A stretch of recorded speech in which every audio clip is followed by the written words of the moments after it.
ॐ अज्ञानतिमिरान्धस्य ज्ञानाञ्जनशलाकया चक्षुरुन्मिलितं येन तस्मै श्रीगुरवे नमः। हे कृष्णा करुणा सिन्धु दीनबन्धु जगत्पते गोपेश गोपिका कान्त राधाकान्ता नमोऽस्तु ते। तप्त काञ्चन गौराङ्गी राधे वृन्दावनेश्वरी वृषभानुसुते देवी प्रणमामि हरिप्रिये। वाञ्छकल्पतरुभ्यश्च कृपा सिन्धुभ्य एव च पतितानां पावनेभ्यो वैष्णवेभ्यो नमो नमः। जय श्री कृष्ण चैतन्य प्रभो नित्यानंद श्री अद्वैत गदाधर श्रीवासादि गौरभक्तवृंद। हरे कृष्ण कृष्ण कृष्ण हरे हरे, हरे रामा राम राम हरे हरे, हरे कृष्णा कृष्ण कृष्ण हरे हरे, हरे रामा राम राम हरे हरे, हरे कृष्णा कृष्ण कृष्ण हरे हरे, हरे रामा राम राम हरे हरे। ओम नमो भगवते वासुदेवाय, ओम नमो भगवते वासुदेवाय, ओम नमो भगवते वासुदेवाय। यं ब्रह्मा वरुणेन्द्ररुद्रमरुतः स्तुन्वन्ति दिव्यैस्तवैः वेदैः साङ्गपदक्रमोपनिषदैर्गायन्ति यं सामगाः। ध्यानावस्थिततद्गतेन मनसा पश्यन्ति यं योगिनो यस्यान्तं न विदुः सुरासुरगणा देवाय तस्मै नमः, देवाय तस्मै नमः। ॐ नमो भगवते वासुदेवाय, ॐ नमो भगवते वासुदेवाय, ॐ नमो भगवते ವಾಸುದೇವಾಯ. ಭಗವದ್ಗೀತೆಯ ಹತ್ತನೇ ಅಧ್ಯಾಯ ವಿಭೂತಿ ಯೋಗವನ್ನ ನೋಡ್ತಾ ಇದ್ದೀವಿ. ಅದರಲ್ಲಿ 4 ಶ್ಲೋಕಗಳನ್ನ ಮಾಡಿದ್ದೆ.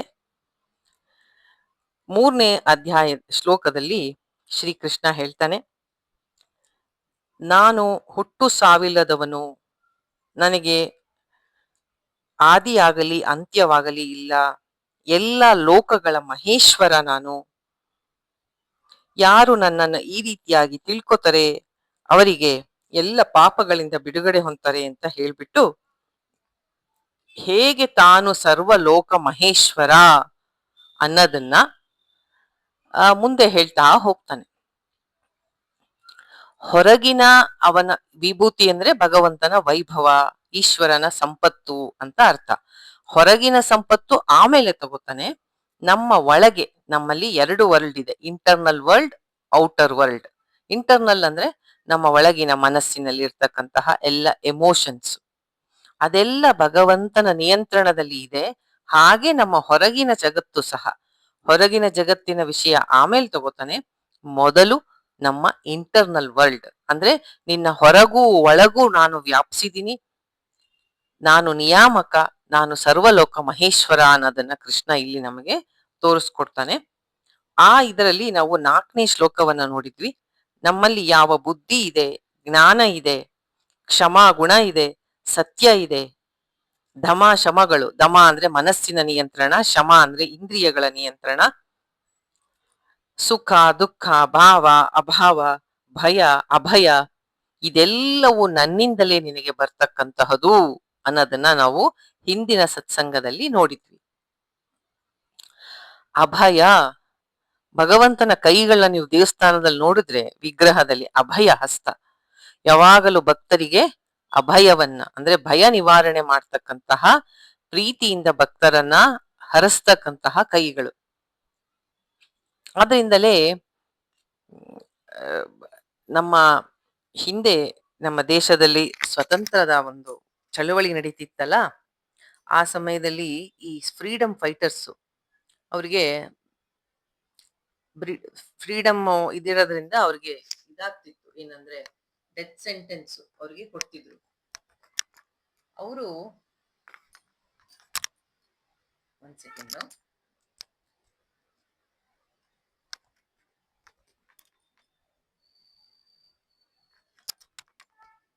ಅವರು ಅವರಿಗೆ ಚೆನ್ನಾಗಿ ಗೊತ್ತಿತ್ತು, ನಮಗೆ ಹ್ಮ್ ಯಾರು ರಕ್ಷಣೆ ಮಾಡಕ್ಕಾಗಲ್ಲ, ನಮ್ದು ಆ ದೇಹ ನಾಶ ಆಗೇ ಆಗತ್ತೆ ಅಂತ. ಆದರೆ ಆ ಭಯ ಒಂದು ಸ್ವಲ್ಪವೂ ಅವರಿಗೆ ಭಯ ಆಗ್ತಿರ್ಲಿಲ್ಲ. ಈ ಅಭಯವನ್ನ ಭಗವತ್ ಕೃಪೆಯಿಂದಲೇ ಅವರಿಗೆ ಪ್ರಾಪ್ತಿ ಆಗ್ತಿತ್ತು. ಅವರೆಲ್ಲ ಯಾರ್ಯಾರು ಅಂದ್ರೆ ಚಂದ್ರಶೇಖರ್ ಆಜಾದ್, ಭಗತ್ ಸಿಂಗು ಅವರೆಲ್ಲ ಹ್ಯಾಂಗ್ ಮಾಡೋ ಟೈಮಲ್ಲಿ ಸಹ ನಿರ್ಭಯರಾಗಿ ಭಗವದ್ಗೀತೆಯ ಶ್ಲೋಕಗಳನ್ನ ಪಠಣೆ ಮಾಡ್ತಿದ್ರಂತೆ. ಯಾವುದು ಮಾಡ್ತಿದ್ರು?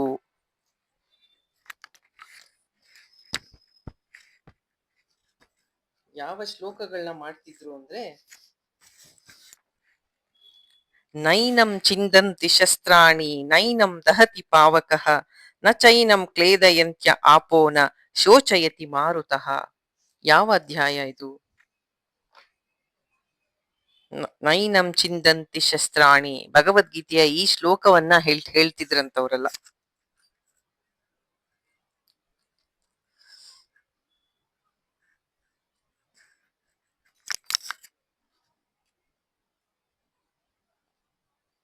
ಗೊತ್ತಾಗ್ತಾ ಇಲ್ವಾ? ಯಾವ ಶ್ಲೋಕ ಅದು? ಯಾವ ಅಧ್ಯಾಯದಲ್ಲಿ ಬರುತ್ತೆ?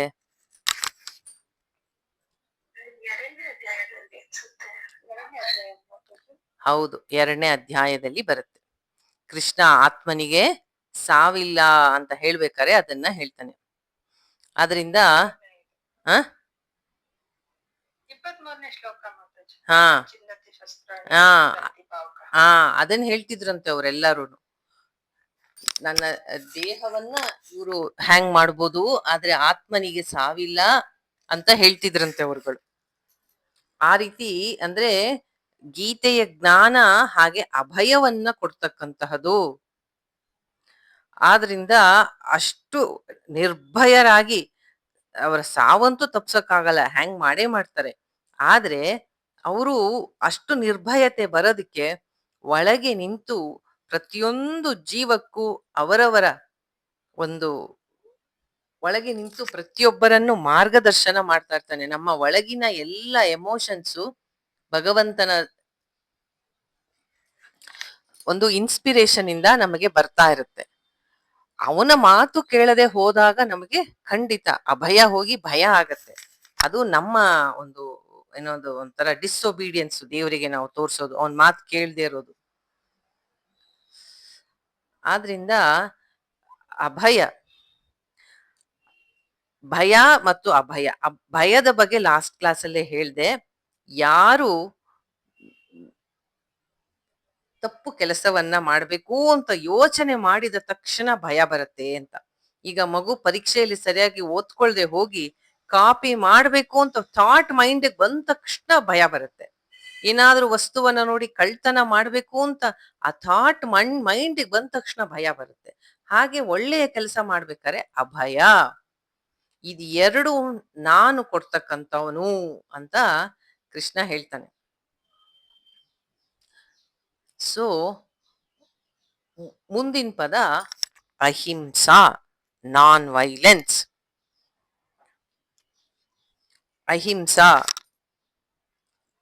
ಅದು ಸಹನು ನನ್ನಿಂದ ನಿಮಗೆ ಪ್ರತಿಯೊಬ್ಬರಿಗೂ ಬರುತ್ತೆ. ಅಂದ್ರೆ ನಮಗೆ ಇನ್ಸ್ಪೈರ್ ಮಾಡ್ತಾನೆ ಆ ಆ ದಾರಿಯಲ್ಲಿ ನಡೆಯೋದಿಕ್ಕೆ. ಇದು ಒಳ್ಳೆಯ ದಾರಿ, ಇದು ಧರ್ಮದ ದಾರಿ, ಇನ್ನೊಬ್ಬರಿಗೆ ಹಿಂಸೆ ಮಾಡಬೇಡ, ತೊಂದರೆ ಕೊಡ್ಬೇಡ ಅಂತ. ಯಾವಾಗ ನಾವು ಆ ರೀತಿ ನಡ್ಕೋತೀವೋ ಆಗ ನಮ್ಮ ಮನಸ್ಸಿನ ಒಳಗೆ ಶಾಂತಿ, ಸಮಾಧಾನ, ಪ್ರಸನ್ನತೆ ಇರುತ್ತೆ. ಈಗ ನೀವು ಮಾತಿಂದಾಗಲಿ ಆಕ್ಷನ್ ಇಂದಾಗಲಿ ಯಾವುದರಿಂದ ಆಗ್ಲಿ ಇನ್ನೊಬ್ಬರಿಗೆ ಡಿಸ್ಟರ್ಬ್ ಮಾಡೋದು, ತೊಂದರೆ ಮಾಡೋದು ಮಾಡಿದಾಗ ಅವರಿಗಿಂತ ಹೆಚ್ಚಾಗಿ ಮೊದಲು ನಿಮ್ಮ ಮೈಂಡೇ ಡಿಸ್ಟರ್ಬ್ ಆಗೋದು. ಒಂದು ರೀತಿಯ ಯಾವ ನೆಗೆಟಿವ್ ಥಾಟ್ಸ್ ಮೈಂಡ್ ಬಂದ ತಕ್ಷಣ ನಮ್ಮ ಮೈಂಡು ಡಿಸ್ಟರ್ಬ್ ಆಗತ್ತೆ. ಅದು ಏನರ್ಥ? ಭಗವಂತನಿಂದ ನಮಗೆ ಸಿಗ್ತಾ ಇರ್ತಕ್ಕಂತಹ ಕೋಡೆಡ್ ಮೆಸೇಜ್ ಅದು.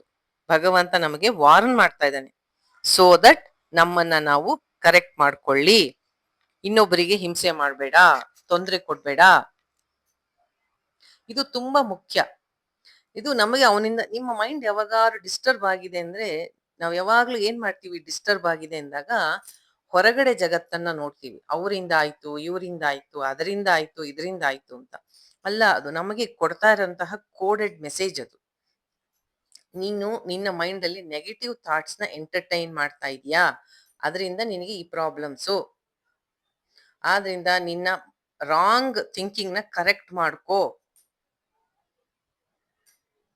ನೀವು ಬೇರೆಯವ್ರನ್ನ ಕರೆಕ್ಟ್ ಮಾಡೋದಲ್ಲ. ಆಮೇಲೆ ಕರೆಕ್ಟ್ ನಮ್ ಹೋಲ್ ಜೀವನ ಕಳಿತೀವಿ ಇನ್ನೊಬ್ಬರನ್ನ ನಾವು ಸರಿ ಮಾಡ್ಬೇಕು ಅಂತ ನಮ್ ತಲೆಯಲ್ಲಿ ಅನ್ಕೋತೀವಿ. ಬಟ್ ನಾವು ಕರೆಕ್ಟ್ ಮಾಡ್ಕೋತಾ ಇರೋದು ನಮ್ಮ ಓನ್ ರಾಂಗ್ ಥಿಂಕಿಂಗ್ ನ. ಯಾವಾಗ ನಮ್ಮ ಮನಸ್ಸಿನಲ್ಲಿ ನೆಗೆಟಿವ್ ಥಾಟ್ಸ್ ಬರುತ್ತೆ, ಇನ್ನೊಬ್ಬರಿಗೆ ಹಿಂಸೆ ಮಾಡೋದು, ತೊಂದರೆ ಕೊಡೋದು, ಅದು ಬಂದ ತಕ್ಷಣ ಫಸ್ಟ್ ನಮ್ಮ ಮೈಂಡ್ ಡಿಸ್ಟರ್ಬ್ ಆಗತ್ತೆ. ಈ ಜಗತ್ತು ಭಗವಂತನ ಒಂದು ಪರ್ಫೆಕ್ಟ್ ಲಾ, ಇಲ್ಲಿ ಒಂದು ರೀತಿ ಪರ್ಫೆಕ್ಟ್ ಆಗಿ ಫಂಕ್ಷನ್ ಆಗ್ತಾ ಇದೆ ವರ್ಲ್ಡ್ ಅಲ್ಲಿ. ಕರೆಕ್ಟ್ ಆಗಿ ನಡೀತಾ ಇದೆ ಸಿಸ್ಟಮ್ಯಾಟಿಕ್ ಆಗಿ ಎಲ್ಲಾನು. ನಮ್ಮ ಇನ್ನರ್ ವರ್ಲ್ಡು ಅಷ್ಟೇ, ಔಟರ್ ವರ್ಲ್ಡು ಅಷ್ಟೇ. ನೀವು ಒಳಗಡೆ ನೆಗೆಟಿವ್ ಥಾಟ್ಸ್ ನ, ಎಮೋಷನ್ಸ್ ನ ಎನ್ಕರೇಜ್ ಮಾಡಿದ್ರಿ ಅಂದ್ರೆ ಫಸ್ಟ್ ಡಿಸ್ಟರ್ಬ್ ಆಗೋದು ನಿಮಗೆ. ಈ ರೀತಿ ಇಷ್ಟು ವಂಡರ್ಫುಲ್ ಆಗಿ ಜಗತ್ತನ್ನ ಸಿಸ್ಟಮ್ಯಾಟಿಕ್ ಆಗಿ ಮಾಡಿದ್ದಾನೆ. ಈ ಭಗವಂತನ ಒಂದು ಕೋಡೆಡ್ ಮೆಸೇಜ್ ನ ಅರ್ಥ ಮಾಡ್ಕೋಬೇಕು ನಾವು. ಓ, ನನ್ನಲ್ಲಿ ಡಿಸ್ಟರ್ಬೆನ್ಸ್ ಇರೋದಕ್ಕೆ ನಾನು ಈ ರೀತಿ ನೆಗೆಟಿವ್ ಆಗಿ ಥಿಂಕ್ ಮಾಡ್ತಾ ಇರೋದೇ ಕಾರಣ. ಸೊ ನಾನು ಅದನ್ನ ಕರೆಕ್ಟ್ ಮಾಡ್ಕೋಬೇಕು, ನನ್ನನ್ನ ನಾನು ಸರಿ ಮಾಡ್ಕೋಬೇಕು, ಆಗ ನನ್ನ ಮನಸ್ಸಿಗೆ ಶಾಂತಿ ಸಿಗತ್ತೆ. ಬಟ್ ಅನ್ಫಾರ್ಚುನೇಟ್ಲಿ ನಾವು ಅದನ್ನ ಮಾಡೋದಿಲ್ಲ. ಯಾವಾಗ್ಲೂ ನಮ್ಮ ಇಂದ್ರಿಯಗಳು, ಮನಸ್ಸು, ಬುದ್ಧಿ ಹೊರಗಡೆ ಇರುತ್ತೆ. ಒಳಗೇ ನಿಂತು ನಮ್ಮನ್ನ ಗೈಡ್ ಮಾಡ್ತಾ ಇರುವಂತಹ ಪರಮಾತ್ಮನ ಆ ಧ್ವನಿ ಇದೆಯಲ್ಲ, ಮಾರ್ಗದರ್ಶನ, ಅದನ್ನ ನಾವು ನೆಗ್ಲೆಕ್ಟ್ ಮಾಡ್ತೀವಿ.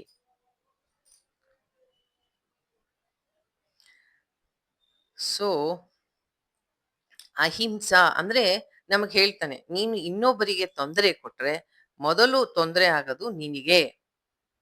ಆದ್ರಿಂದ ನಿನ್ನನ್ನ ನೀನು ಕರೆಕ್ಟ್ ಮಾಡ್ಕೋ. ಇನ್ನೊಬ್ಬರಿಗೆ ಹಿಂಸೆ ಕೊಡ್ಬೇಡ, ತೊಂದರೆ ಕೊಡ್ಬೇಡ. ಮಾತಿಂದಾಗ್ಲಿ, ಆ ಕೆಲಸದಿಂದಾಗ್ಲಿ, ಯಾವುದರಿಂದನಾರು ಆಗ್ಲಿ, ಫಸ್ಟ್ ನಿನಗೆ ಅದು ಹಿಂಸೆ ಆಗೋದ್ರಿಂದ ಅದನ್ನ ಕರೆಕ್ಟ್ ಮಾಡ್ಕೋ ಅಂತ ನಮ್ಮನ್ನ ಎಚ್ಚರಿಸಿ ನಮ್ಮನ್ನ ಅಹಿಂಸೆಯ ದಾರಿಯಲ್ಲಿ ನಡೆಯೋದಕ್ಕೆ ಇನ್ಸ್ಪೈರ್ ಮಾಡ್ತಾನೆ.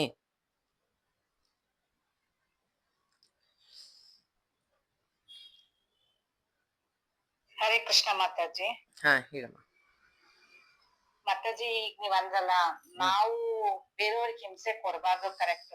ಆದ್ರೆ ಇವಾಗ ಎಷ್ಟೋ ಸಲಿ ನಮಗೆ ಅನ್ಸುತ್ತಲ್ವಾ ಮಾತಾಜಿ, ಯಾರೋ ನಾವ್ ಎಷ್ಟೋ ಟ್ರೈ ಮಾಡ್ತೀವಿ, ಅವ್ರು ಏನೋ ಅಂತ ಇರ್ತಾರೆ, ನೆಗ್ಲೆಕ್ಟ್ ಮಾಡ್ತೀವಿ, ಕೇಳಿಸ್ಕೊಳಲ್ಲ, ಆದ್ರೂ ದೇ ಕೀಪ್ ಆನ್ ಟಾಂಟಿಂಗ್ ಅಸ್. ಅಂದ್ರೆ ಈ ಕೆಲವೊಂದು ಇನ್ಸಿಡೆಂಟ್ಸ್ ತಗೊಳ್ಳಿ, ಇವಾಗ ಮನೇಲಿ ರಿಲೇಟಿವ್ಸ್ ಅಂತ ಇಟ್ಕೊಳ್ಳಿ, ಇಲ್ಲ ಮನೆಯವರೇ ಅನ್ಕೊಳ್ಳಿ, ದೇ ಕೀಪ್ ಆನ್ ಟಾಂಟಿಂಗ್ ಅಸ್. ಅವಾಗ ಅದನ್ನ ನೆಗ್ಲೆಕ್ಟ್ ಮಾಡ್ಬೇಕಾ ಬೇಡ? ಎಷ್ಟು ನೆಗ್ಲೆಕ್ಟ್ ಮಾಡಕ್ಕಾಗತ್ತೆ ಮಾತಾಜಿ? ನೆಗ್ಲೆಕ್ಟ್ ಮಾಡ್ತಾನೆ ಇದ್ರೆ ಅವ್ರಿಗೆ ಏನನ್ಸುತ್ತೆ, ಕೇಳ್ತಾರೆ, ಮಾಡ್ತಾರೆ. ನಮ್ ರಿಲೇಟಿವ್ಸ್ ಅಲ್ಲ, ಈಗ ನಾನು ಹೇಳಿದ್ ನೀವು ಉಲ್ಟಾ ತಪ್ಪು ತಿಳ್ಕೊತಾ ಇದ್ದೀರಾ. ಈಗ ನಾನು ಹೇಳಿದ್ದು ನೀವು ಇನ್ನೊಬ್ರಿಗೆ ಹಿಂಸೆ ಕೊಡ್ಬೇಡಿ ಅಂತ. ನಿಮಗ್ ಯಾರಾದ್ರೂ ಹಿಂಸೆ ಕೊಟ್ರೆ ತಡ್ಕೊಳ್ಳಿ ಅಂತ ನಾನು ಹೇಳಿಲ್ಲ. ನಿಮಗ್ ಹಿಂಸೆ ಕೊಡ್ತಾ ಇರೋ ವಿಷಯ ನೀವ್ ಹೇಳ್ತಿರೋದಲ್ವಾ. ನಿಮಗ್ ಯಾರೋ ಟಾಂಟ್ ಮಾಡಿದ್ರು, ನಿಮಗ್ ಅದೇ ಅದು ನಿಮ್ ಎಷ್ಟು ಸಹಿಸ್ಕೊಳಕ್ಕಾಗತ್ತೆ? What the limit? ಈಗ ಇದು ಯಾವಾಗ ನಾವ್ ಎಷ್ಟೋ ಸಲ ಅನ್ಕೋತೀವಿ, ಹರೇ ಕೃಷ್ಣ ಹೇಳ್ಕೊತೀವಿ, ಸಮಾಧಾನ ಮಾಡ್ಕೋತೀವಿ, ಹೋಗ್ಲಿ ಬಿಡು, ಇಟ್ ಇಸ್ ನಾಟ್. ದೊಡ್ಡೋರ್ ಇವಾಗ ನಮ್ಗಿಂತ ದೊಡ್ಡೋರ್ ಅಂದಾಗಂತೂ ಮಾತಾಡಕ್ಕೆ ಹೋಗಲ್ಲ.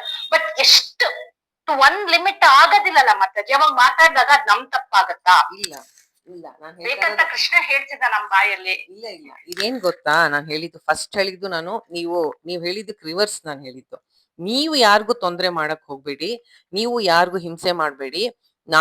ನಿಮ್ಮನ್ನ ಅಹಿಂಸೆ ಇಲ್ಲ ಮತ್ತು ಶಾಂತಿ ಇರುವಂತಹ ಇವರು ತುಂಬಾ ಅಹಿಂಸಾ ಪ್ರಿಯರಪ್ಪ, ಇವರು ಯಾರಿಗೂ ತೊಂದರೆ ಕೊಡಲ್ಲ, ಇವರು ಶಾಂತಿಯಿಂದ ಇರ್ತಾರೆ, ಆ ತರ ನಿಮ್ಮಲ್ಲಿ ಒಂದು ವ್ಯಕ್ತಿತ್ವ ಒಂದು ಇದೆ ಅಂದ್ರೆ, ಆ ಒಂದು ಒಳ್ಳೆ ಕ್ವಾಲಿಟಿ ಇದೆ ಅಂದ್ರೆ ಅದು ಭಗವಂತನ ದಯೆಯಿಂದ ಇದೆ ಅನ್ನೋದು ಪಾಯಿಂಟ್ ನ ನಾನು ಹೇಳಕ್ ಹೋಗಿದ್ದು. ನೀವು ಹೇಳ್ತಾ ಇರೋದು ರಿವರ್ಸ್. ನಿಮಗೆ ಯಾರಾದ್ರೂ ನೀವ್ ಹಂಗಿದ್ರೂನು ನಿಮಗೆ ಯಾರಾದರೂ ಬಂದು ತೊಂದರೆ ಮಾಡಿ, ನಿಮಗೆ ಸದಾ ಅದೇ ಈಗ ಏನಾದ್ರು ವ್ಯಂಗ್ಯವಾಗಿ ಹೇಳೋದು, ಮನಸ್ಸಿಗೆ ಚುಚ್ಚೋ ಹಾಗೆ ಮಾತಾಡೋದು, ಓ ಇವ್ರು ಸುಮ್ನೆ ಇರ್ತಾರೆ ಬಿಡು ಅಂತ ಇರ್ಬೋದು ಅಂತ ಅನ್ಕೋತಾರೆ. ಎಲ್ಲಿಯವರೆಗೂ ನಿಮಗೆ ಶಾಂತಿಯಿಂದ ಇರೋಕ್ಕೆ ಆಗತ್ತೆ, ಎಲ್ಲಿಯವರೆಗೆ ಟಾಲರೇಟ್ ಮಾಡಕ್ಕೆ ಆಗತ್ತೆ, ಅಲ್ಲಿಯವರೆಗೂ ಲೆಟ್ ಇಟ್ ಗೋ ಮಾಡಕ್ ಆಗತ್ತೆ, ಅಯ್ಯೋ ಅಂದ್ರೆ ಅನ್ಕೊಳ್ಳಿ ಬಿಡು ಅಂತ, ಅಲ್ಲಿಯ ತನಕ ನೀವು ಸುಮ್ನೆ ಇರ್ತೀರ.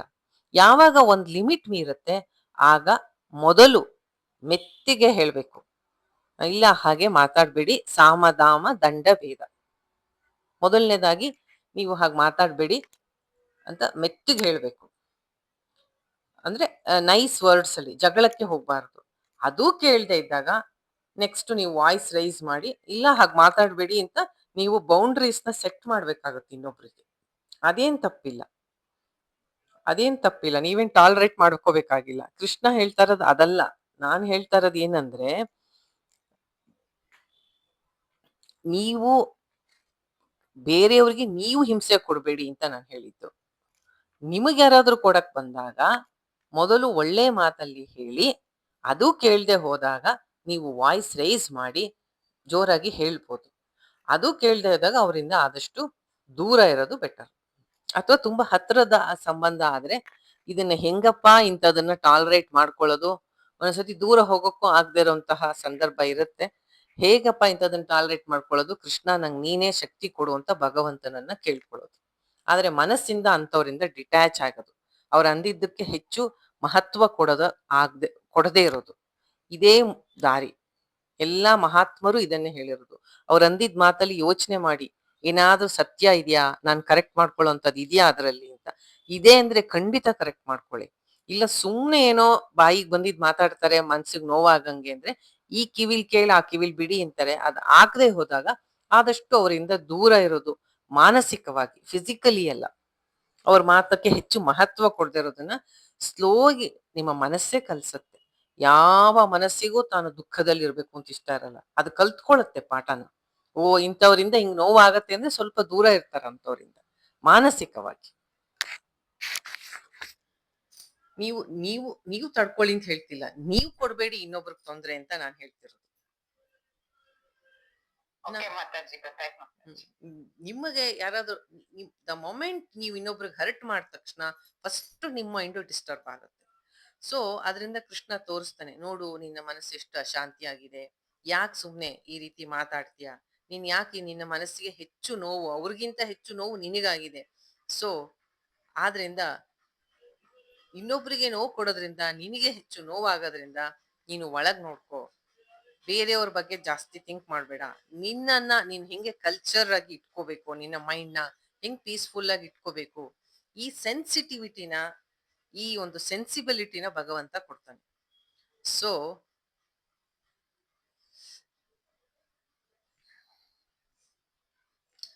ಯಾವಾಗ ನೀವು ನಿಮ್ಮನ್ನ ಕಾನ್ಸ್ಟಂಟ್ ಹೀಗೆ ಎವ್ಯಾಲ್ಯೂಯೇಟ್ ಮಾಡ್ಕೋತಿರ್ತಿರೋ, ವಿಶ್ಲೇಷಣೆ ಮಾಡ್ಕೋತಿರ್ತಿರೋ, ಆಟೋಮೆಟಿಕ್ ಆಗಿ ನಿಮ್ಮ ಮೈಂಡ್ ಕಾಮ್ ಆಗುತ್ತೆ.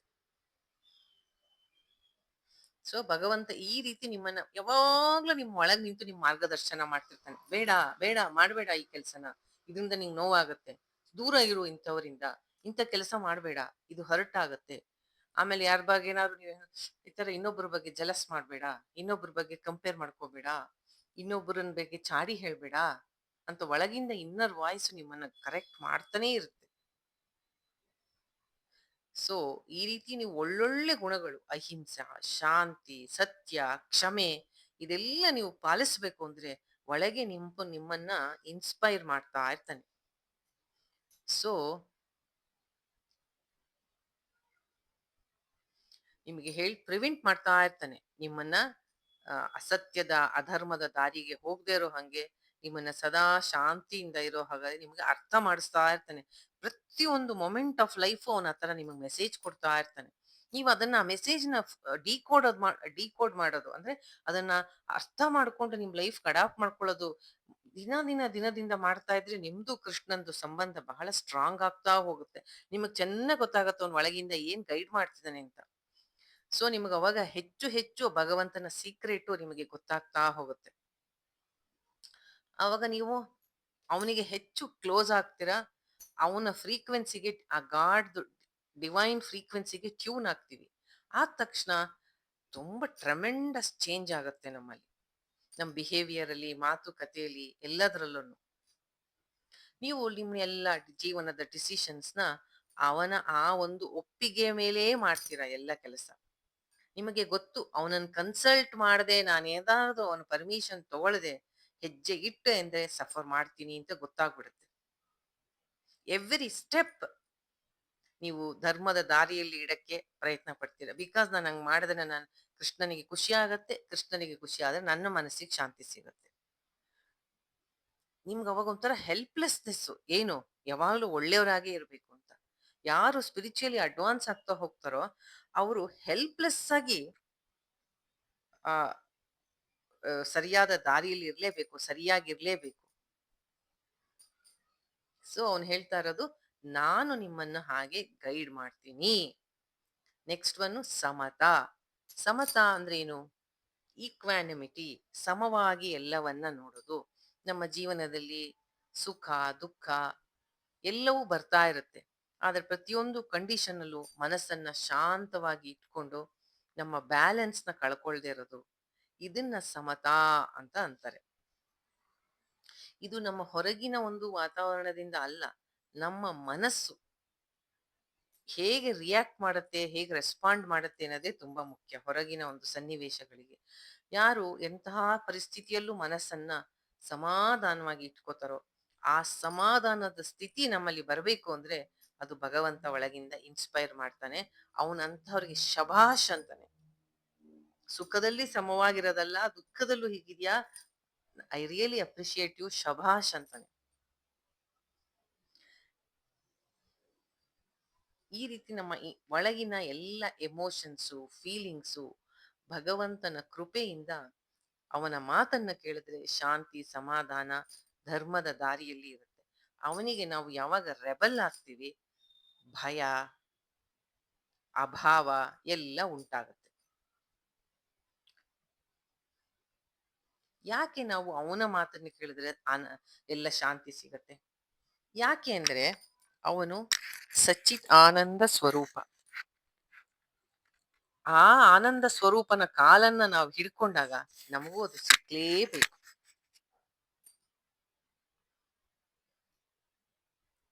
ಯಾಕೆಂದ್ರೆ ಆ ಆತ್ಮಕ್ಕೆ ಎಲ್ಲವೂ ಇದೆ, ಎಲ್ಲ ಪರ್ಫೆಕ್ಟ್ ಆಗಿದೆ. ಅವನು ಸತ್ ಚಿತ್ ಆನಂದ ಸ್ವರೂಪ.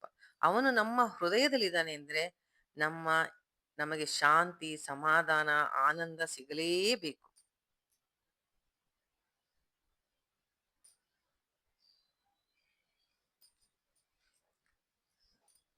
ಸೊ ಈ ಎಲ್ಲ ನಮ್ಮ ಇನ್ನರ್ ವರ್ಲ್ಡ್ ಅಲ್ಲಿ ಏನಿದೆ ಎಮೋಷನ್ಸ್ ಎಲ್ಲನೂ ಕೃಷ್ಣನ ಒಂದು ಮಾರ್ಗದರ್ಶನವನ್ನ ನಾವು ಫಾಲೋ ಮಾಡ್ತಾ ಇದ್ರೆ ನಾವು ಸುಖವಾಗಿ ಶಾಂತಿಯಿಂದ ಇರಬಹುದು.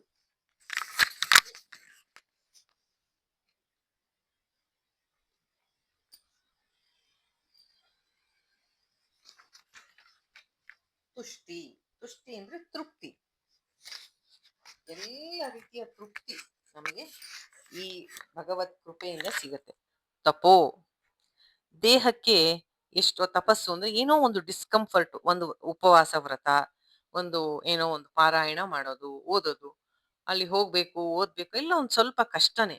ಆದ್ರೆ ಅದನ್ನ ಮಾಡೋದಿಕ್ಕೆ ಒಳಗಡೆಯಿಂದ ನಿಂತು ನಮಗೆ ಮೋಟಿವೇಟ್ ಮಾಡ್ತಾನೆ. ಪರವಾಗಿಲ್ಲ, ಈ ಸ್ವಲ್ಪ ಡಿಸ್ಕಂಫರ್ಟ್ ಆದ್ರೂ ಪರವಾಗಿಲ್ಲ ಮಾಡು ಅಂತ ನಮ್ಮ ಒಳಗೆ ನಿಂತು ನಮಗೆ ಪ್ರೇರಣೆ ಮಾಡ್ತಾನೆ. ನಾವ್ ಅನ್ಕೋತೀವಲ್ವಾ, ಅದು ಮಾಡ್ಬಿಟ್ವಿ, ಏಕಾದಶಿ ಉಪವಾಸ ಮಾಡಿದ್ವಿ, ಅಲ್ಲಿ ತೀರ್ಥಯಾತ್ರೆ ಹೋದ್ವಿ, ಇಲ್ಲಿ ಪರಿಕ್ರಮ ಮಾಡಿದ್ವಿ, ಅದೆಲ್ಲ ಒಳಗೆ ನಿಂತು ಭಗವಂತ ಮಾಡಿಸ್ತಾನೆ. ದಾನ, ನೆಕ್ಸ್ಟ್ ಒನ್. ದಾನವನ್ನ ನಮ್ಮ ಅಂದ್ರೆ ಚಾರಿಟಿ, ದಾನವನ್ನ ಕೊಡೋದಿಕ್ಕೆ ಮನಸ್ಸಿನಲ್ಲಿ ಪ್ರೇರಣೆ ಕೊಡ್ತಾನೆ. ಇರ್ಬೋದು ನಿಮ್ಮ ಹತ್ರ ಬೇಕಾದಷ್ಟು ದುಡ್ಡು ಇರ್ಬೋದು, ಆದ್ರೆ ಒಳಗೆ ನಿಂತು ಪ್ರೇರಣೆ ಮಾಡ್ತಾನೆ. ಮಾಡು, ಕೊಡು, ನಿನಗೆ ಇದರಿಂದ ಒಳ್ಳೇದಾಗತ್ತೆ, ಪುಣ್ಯ ಬರುತ್ತೆ, ಪರವಾಗಿಲ್ಲ ಕೊಡು ಅಂತ ಒಳಗೆ ಎಷ್ಟೋ ಸತಿ ಕೊಡಕ್ ಮನ್ಸ್ ಬರಲ್ಲ. ಕೆಲವು ಸತಿ ಕೊಟ್ಬಿಡ್ತಾರೆ ಕೈಯಿಂದ. ಆ ಕೊಡುವಂತಹ ಮನಸ್ಸನ್ನ ಇರೋದ್ ಹೆಚ್ಚಲ್ಲ, ಅದನ್ನ ಕೊಡ್ಬೇಕು ಅಂತ ನಮ್ಮ ಒಳಗೆ ನಿಂತು ಇನ್ಸ್ಪೈರ್ ಮಾಡ್ತಾನೆ. ಯಶೋ ಯಶಃ, ನೀವು ಮಾಡಿದ ಎಲ್ಲ ಕೆಲಸಕ್ಕೂ ಒಳಗೆ ನಿಂತು ಆ ಎಬಿಲಿಟಿ ಟ್ಯಾಲೆಂಟ್ ಕೊಟ್ಟು ಆ ಕೆಲಸವನ್ನ ನಿಮ್ಮ ಕೈಯಲ್ಲಿ ಮಾಡಿಸಿ ಯಶಸ್ಸನ್ನ ಕೊಡ್ತಾನೆ. ಹಾಗೆ ನೀವು ಅವನ ಕೊಟ್ಟಂತಹ ಟ್ಯಾಲೆಂಟು ಎಬಿಲಿಟಿ ಯೂಸ್ ಮಾಡ್ಕೊಳ್ದೆ ಸೋಮಾರಿತನದಿಂದ ಕೆಲಸವನ್ನ ಆಲಸ್ಯದಿಂದ ಮಾಡಿದಾಗ ಅಪಯಶವೂ ಕೊಡ್ತಾನೆ, ಪಾಠ ಕಲ್ಸಕ್ಕೆ.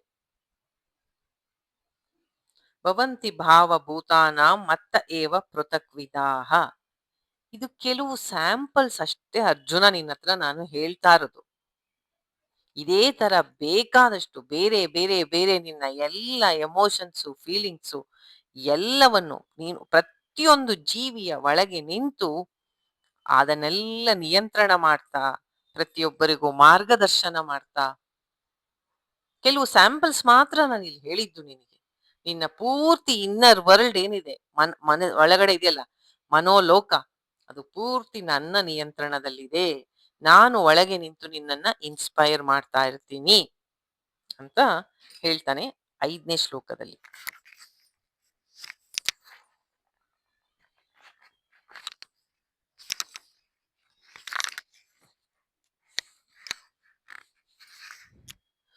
ಮುಂದೆ 6ನೇದಲ್ಲಿ ಹೇಳ್ತಾನೆ, ಮಹರ್ಷಯ ಸಪ್ತ ಪೂರ್ವೆ ಚತ್ವಾರೋ ಮನವಸ್ಥತ ಮದ್ಭಾವ ಮಾನಸ ಜಾತ ಯೇಷಾಂ ಲೋಕ ಇಮಾಂ ಪ್ರಜಾಹ.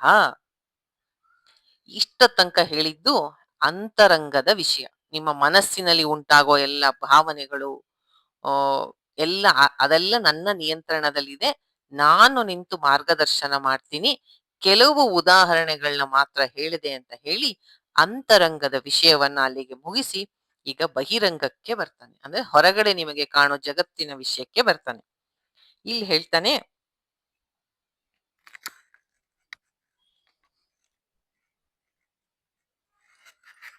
ಮಹರ್ಷಯ ಸಪ್ತ ಪೂರ್ವೇ. ಮೊದಲು ಈ ಜಗತ್ತು ಸಪ್ತ ಋಷಿಗಳಿಂದ ಇತ್ತು. ಅವರಿಗಿಂತ ಮುಂಚೆ 4 ಜನ ಚತ್ವಾರೋ ಮನವಸ್ಥತ, 4 ಜನ ಬ್ರಹ್ಮನ ಮಾನಸ ಪುತ್ರರು ಈ ಸಪ್ತ ಋಷಿಗಳಿಗಿಂತ ಮುಂಚೆ ಇದ್ದರು. ಮದ್ಭಾವ ಮಾನಸ ಜಾತ, ಮಾನಸ ಪುತ್ರರು, ಬ್ರಹ್ಮನ ಮಾನಸ ಪುತ್ರರು. ಯೇಷಾಂ ಲೋಕ ಇಮಾಂ ಪ್ರಜಾಹ, ಇವರಿಂದ ಮುಂದೆ ಪ್ರಜೆಗಳನ್ನು ಲೋಕದಲ್ಲಿ ಸೃಷ್ಟಿಯಾಗಲ್ಪಟ್ಟಿತು. ನಿಮಗೆಲ್ಲ ಭಾಗವತ ಚೆನ್ನಾಗಿ ಗೊತ್ತಿದೆ. ಭಾಗವತದಲ್ಲಿ ಬರ್ತಕ್ಕಂತಹ ಈ ಅದ್ಭುತ ಸೃಷ್ಟಿಯ ಕತೆ, ಮೊದಲು ಸೃಷ್ಟಿಯಾದ ಜೀವ ಚತುರ್ಮುಖ ಬ್ರಹ್ಮ, ವಿಷ್ಣುವಿನ ನಾಭಿಯಿಂದ ಹೊರಟ ಕಮಲದಿಂದ ಇನ್ನು ಮುಂದೆ ನೋಡಿ ಈ 10ನೇ ಅಧ್ಯಾಯ ಪೂರ್ತಿಯನ್ನ ತುಂಬಾ ಇಂಟ್ರೆಸ್ಟಿಂಗ್ ಆಗಿರುತ್ತೆ. ಯಾಕೆಂದ್ರೆ ಇನ್ ಪೂರ್ತಿ ಈ ಪುರಾಣದ ಕಥೆಗಳ ಮೇಲೆ ಹೋಗ್ತಾ ಹೋಗುತ್ತೆ. ಯಾಕೆಂದ್ರೆ ಏನೇನೋ ಎಷ್ಟೊಂದು ವಿಭೂತಿಗಳು ಹೇಳ್ತಾ ಹೋಗ್ತಾನಲ್ವಾ ಕೃಷ್ಣ. ವಾಸುಕಿ, ನಾಗ, ಅಶ್ವತ್ಥ ವೃಕ್ಷ, ಅದು ಪ್ರತಿಯೊಂದಕ್ಕೂ ಒಂದೊಂದು ಕಥೆ ಬರ್ತಾ ಹೋಗುತ್ತೆ ಈ 10ನೇ ಅಧ್ಯಾಯಕ್ಕೆ, ಪುರಾಣದ ಕಥೆಗಳು. ಸೊ ಇಲ್ಲಿ ನಮಗೆ ಗೊತ್ತು, ಮೊದಲ ಸೃಷ್ಟಿಯಾದ ಜೀವ ಚತುರ್ಮುಖ ಬ್ರಹ್ಮ, ವಿಷ್ಣುವಿನ ನಾಭಿಯಿಂದ ಹೊರಟ ಕಮಲದಿಂದ ಅದರಲ್ಲಿ ಬ್ರಹ್ಮ ಕಣ್ಣು ಬಿಟ್ಟಾಗ ಸುತ್ತಲೂ ನೀರು. ಎಲ್ಲಿದ್ದೀನಿ, ಯಾರು ನಾನು, ಯಾತಕ್ಕಾಗಿ ನನ್ನ ಸೃಷ್ಟಿಯಾಗಿದೆ, ಯಾರು ನನ್ನ ಸೃಷ್ಟಿ ಮಾಡಿದ್ರು, ಇದೊಂದು ಬ್ರಹ್ಮನಿಗೆ ಗೊತ್ತಾಗಲ್ಲ. ಬ್ರಹ್ಮ ತಾನು ಕುಳಿತ ಕಮಲದಿಂದ ಇಳಿದು ಅದರ ಒಂದು ಆ ಏನಿರುತ್ತಲ್ಲ ಅದರ ಕಾಂಡ ಅಲ್ಲ ಏನಿರುತ್ತೆ, ಏನಂತಾರೆ ಅದಕ್ಕೆ, ಕಮಲದ ಹೂಗೆ ಕೆಳಗಡೆ ಇರೋ ಭಾಗಕ್ಕೆ ಕಾಂಡ ಏನಂತಾರೆ ಅದಕ್ಕೆ, ಗ್ರೀನ್ ಕಲರ್ ಇರುತ್ತೆ. ಆ ದಂಟು ಅಂತಾರ ಅದು. ಹಾ, ಅದನ್ನ ಹುಡುಕ್ತಾ ಹುಡುಕ್ತಾ ಹುಡುಕ್ತಾ ಹೋಗ್ತಾನೆ ಅವನು ಬ್ರಹ್ಮ. ಎಷ್ಟೋ ದಿನ ಹುಡುಕಿದ್ರು ಅವನಿಗೆ ಗೊತ್ತಾಗಲ್ಲ. ಆಮೇಲೆ ಅವನಿಗೆ ಕನ್ಫ್ಯೂಸ್ ಆಗುತ್ತೆ, ಭಯ ಆಗತ್ತೆ. ವಾಪಸ್ ಬಂದು ಕಮಲದ ಮೇಲೆ ಮತ್ತೆ ಕುತ್ಕೋತಾನೆ. ಆಗ ಒಂದು 2 ಅಕ್ಷರ ಕೇಳತ್ತೆ ಅವನಿಗೆ. ತ ಪ ತಪಾ ಅನ್ನೋ ಪದ ಕೇಳತ್ತೆ ಅವನಿಗೆ. ಆಮೇಲೆ 2 ಸತಿ ಕೇಳತ್ತೆ ಆ ಪದ.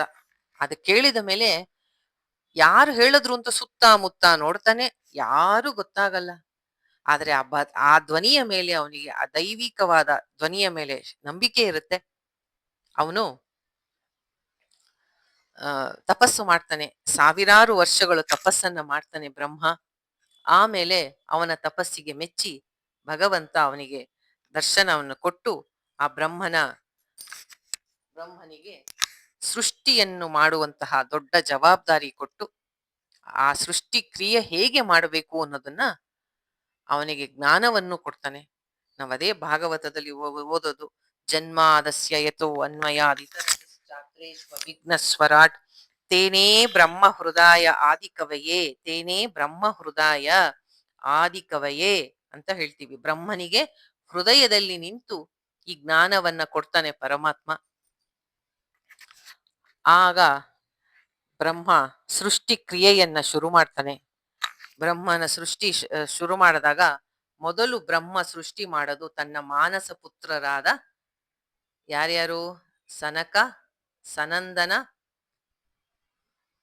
ಮತ್ತೆ ಸನತ್ ಕುಮಾರ, ಸನಕ, ಸನಂದನ, ಸನಾತನ ಮತ್ತು ಸನಾತನ, ಸನತ್ ಕುಮಾರ, ಈ 4 ಜನರನ್ನ ಬ್ರಹ್ಮ ಸೃಷ್ಟಿ ಮಾಡ್ತಾನೆ. ಈಗ ಭಗವಂತ ಇಲ್ಲಿ ಆ ಹೊರಗಿನ ಸೃಷ್ಟಿಯ ವಿಷಯ ಹೇಳ್ತಾ ಇದ್ದಾನೆ. ನಾನು ಮೊದಲು ನನ್ನ ಬ್ರಹ್ಮನನ್ನ ನಾನು ಸೃಷ್ಟಿ ಮಾಡಿದೆ. ಅವನು ಚತ್ವಾರ ಮಾನಸ ಪುತ್ರರನ್ನ ಸೃಷ್ಟಿ ಮಾಡ್ದ. ಅವರಿಗೆ ಹೇಳ್ದ ಸೃಷ್ಟಿ ಕಾರ್ಯವನ್ನು ಮುಂದುವರಿಸ್ರಪ್ಪ ಅಂದ್ರೆ ಅವರು ನಮಗೆ ನಥಿಂಗ್ ಡೂಯಿಂಗ್, ನಮಗೆ ಇಂಟ್ರೆಸ್ಟ್ ಇಲ್ಲ ಇದರಲ್ಲಿ, ನಮ್ಮ ಒಂದೇ ಜೀವನದ ಗುರಿ ಭಗವತ್ ಸಾಕ್ಷಾತ್ಕಾರ ಅಂತ ಹೇಳಿ ಅವರೆಲ್ಲ ತಪಸ್ಸಿಗೆ ಹೊಟ್ಟೋದ್ರು.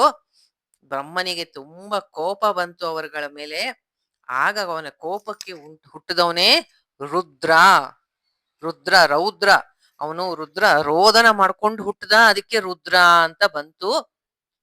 ನಂತರ ಶತರೂಪ ಮತ್ತು ಸ್ವಯಂಭುವ ಮನುವಿನ ಜನ್ಮ ಆಯ್ತು. ಅವರ ನಂತರ ಸೃಷ್ಟಿಕ್ರಿಯೆ ನಡೀತು. ಆದ್ರಿಂದ ಬ್ರಹ್ಮನ ಮಾನಸ ಪುತ್ರರೇ ಎಲ್ಲರಿಗಿಂತ ಮೊದಲು. ಅವರಿಗಿಂತ ಆಮೇಲೆ ಬಂದವರು ಸಪ್ತ ಋಷಿಗಳು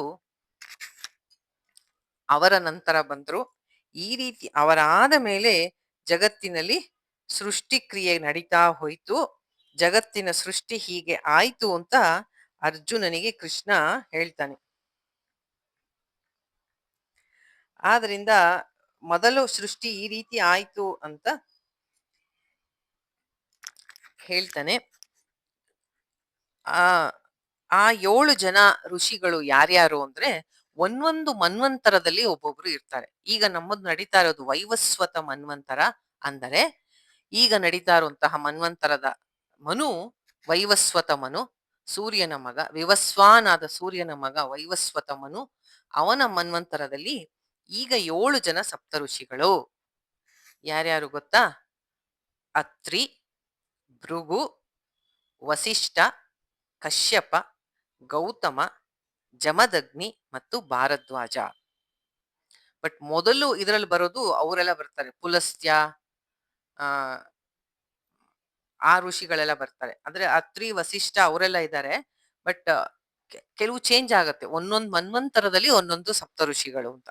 ಈಗಿನ ಈ ಮನ್ವಂತರದಲ್ಲಿ ಅತ್ರಿ, ಭೃಗು, ವಸಿಷ್ಠ, ಕಶ್ಯಪ, ಗೌತಮ, ಜಮದಗ್ನಿ, ಭಾರದ್ವಾಜ, ಈ ಸಪ್ತ ಋಷಿಗಳು ಮತ್ತು ಬ್ರಹ್ಮನ ಮಾನಸ ಪುತ್ರರು ಮೊದಲು ಜನಿಸಿದರು ಅಂತ ಹೇಳ್ತಾರೆ.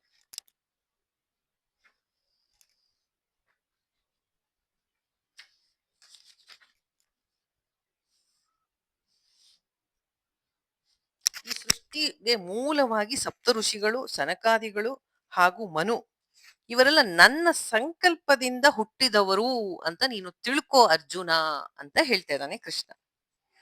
ನನ್ನ ಸಂಕಲ್ಪ ಮಾತ್ರದಿಂದಲೇ ಇವರನ್ನೆಲ್ಲ ಸೃಷ್ಟಿ ಮಾಡಿದೆ. ಅಂದ್ರೆ ಬ್ರಹ್ಮನ ಮೂಲಕ ಸೃಷ್ಟಿ ಮಾಡಿದೆ ಅಂತ ಶ್ರೀಕೃಷ್ಣ ತನ್ನ ವಿಭೂತಿಯನ್ನ ವರ್ಣನೆ ಮಾಡ್ತಾ ಇದ್ದಾನೆ ಅರ್ಜುನನಿಗೆ. ಇಲ್ಲಿಗೆ ಇದನ್ನ ನಿಲ್ಲಿಸ್ತೀನಿ. ಮುಂದಿನ ವಾರದಲ್ಲಿ ಇದನ್ನ ಕಂಟಿನ್ಯೂ ಮಾಡೋಣ. ಯಾಕೆಂದ್ರೆ ಆಗ್ಲೇ ಹೇಳ್ದಂಗೆ ನಾನು ಸ್ವಲ್ಪ ಚಂದ್ರಶೇಖರ ಭಾರತಿ ಮಹಾಸ್ವಾಮಿಗಳ ವಿಷಯವಾಗಿ ಹೇಳ್ಬೇಕಾಗಿದೆ. ಚಂದ್ರಶೇಖರ ಭಾರತಿ ಮಹಾಸ್ವಾಮಿಗಳು ಜೀವನ್ಮುಕ್ತರು, ಶೃಂಗೇರಿಯ ಪೀಠದ 34ನೇ ಪೀಠಾಧಿಪತಿಗಳು. ಅವರು 20ನೇ ವಯಸ್ಸಿಗೆ ಸನ್ಯಾಸವನ್ನ ತಗೊಂಡ್ರು. ಅವರ ವಿಷಯವಾಗಿ ಕೆಲವು ಇನ್ಫಾರ್ಮೇಶನ್ನ ಅವರು ಯಾಕೆ ತಗೊಂಡೆ ಅವ್ರ ವಿಷಯ ಅಂದ್ರೆ, ನಾಳೆ ಮಹಾಲಯ ಅಮಾವಾಸ್ಯೆ. ನಮ್ಮ ಇದ್ರಲ್ಲಿ ನಾವೆಲ್ಲ ಅನ್ಕೋತೀವಲ್ವಾ, ಅಮಾವಾಸ್ಯೆ ಒಳ್ಳೆ ದಿನ ಅಲ್ಲ, ಹಂಗೆ ಹಿಂಗೆ ಅಂತ. ಆದ್ರೆ ಆ ದಿನವೇ ಅವರು ಮಹಾ ಸಮಾಧಿ ಆದ ದಿನ. ನಾನು ಎಷ್ಟೋ ಪ್ರವಚನಗಳಲ್ಲಿ ಕೇಳಿದ್ದೀನಿ, ಈ ಏನೇನೋ ನಂಬ್ತೀವಲ್ವಾ, ಆ ದಶೆ ಈ ದಶೆ ಶನಿ ದಶೆ ರಾಹು ದಶೆ ಏನೇನೋ ಹೇಳ್ತೀವಿ. ಆದರೆ ಎಷ್ಟೋ ಜನ ಮಹಾತ್ಮರಿಗೆ ಆತ್ಮಜ್ಞಾನ ಆಗಿದ್ದು ಅವ್ರಿಗೆ ಅದ್ ಹೇಳ್ತಾರಲ್ಲ 7.5 ಅಂತ, 7.5 ವರ್ಷದ ಅದೇ ಟೈಮಲ್ಲೇ ಆಗಿದೆ. ಅದೆಲ್ಲ ಏನೂ ಇಲ್ಲ. ತುಳಸಿದಾಸರಿಗೂ ಅಷ್ಟೇ, ಹುಟ್ಟಿದಾಗ ಎಲ್ರೂ ಇದು ಒಂದು ರೀತಿಯಾದಂತಹ ಅಪಶಕುನದ ಮಗು ಅಂತ ಹೇಳ್ತಿದ್ರಂತೆ.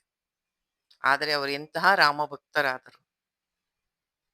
ಇವರು ಅಷ್ಟೇ, ಮಹಾಲಯ ಅಮಾವಾಸ್ಯೆ ನಾಳೆ ದಿನ ಅವರದು ಮಹಾ ಸಮಾಧಿಯಾದ ದಿನ. ಈ ಚಂದ್ರಶೇಖರ ಭಾರತಿಗಳ ವಿಷಯವಾಗಿ ಈಗಿನ ಪೀಠಾಧಿಪತಿಗಳಾದ ಶ್ರೀ ಭಾರತೀ ತೀರ್ಥ ಮಹಾಸ್ವಾಮಿಗಳು ಒಂದು ಹೇಳ್ತಾ ಇದ್ರು. ಇವರು ಚಂದ್ರಶೇಖರ ಭಾರತಿ ಮಹಾಸ್ವಾಮಿಗಳು ವಿಜಯ ಇವಾಗ ಬರ್ತಾರಲ್ಲ, ನಾವು ನೋಡಿದೀವಲ್ಲ ಗುರುಗಳು ಬರ್ತಾರೆ, ಆ ರೀತಿ ಇವರು ವಿಜಯ ಯಾತ್ರೆ ಮಾಡ್ತಾ ಇದ್ರಂತೆ ಒಂದು ಸತಿ ದಕ್ಷಿಣ ಭಾರತದ ಯಾವುದೋ ಒಂದು ಊರಿನಲ್ಲಿ. ಆಗ ಅವರಿಗೆ ಅವರು ಮಠಕ್ಕೆ ನಿಷ್ಠನಾದವನು, ಅವರ ಸೇವೆ ಮಾಡಬೇಕು ಅಂತಿದ್ದವರು, ಅವರಿಗೆ ವಿಧೇಯರಾದಂತವರು, ಅವರ ಭಕ್ತರು ಇರೋ ಊರ ಹತ್ರ ಬಂದ್ರಂತೆ.